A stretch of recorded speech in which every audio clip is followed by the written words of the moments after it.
bir-biriga oshiq bo'lgan ko'ngillarning doim birgina og'riqli nuqtasi bo'ladi. Ko'ngillar ko'p, lekin ularda mening ko'nglim yo'q.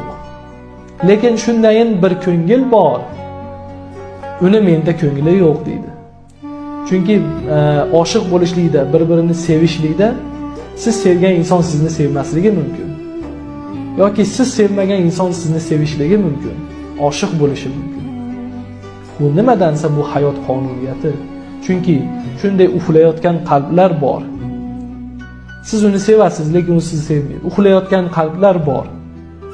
Sizni yo'qotganda ular uyg'onadi. Albatta uyg'onadi va attang qiladi.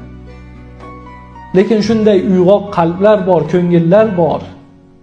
Sizni sevadigan, sizga muhabbat qiladigan, sizga oshiq bo'lganlar bor.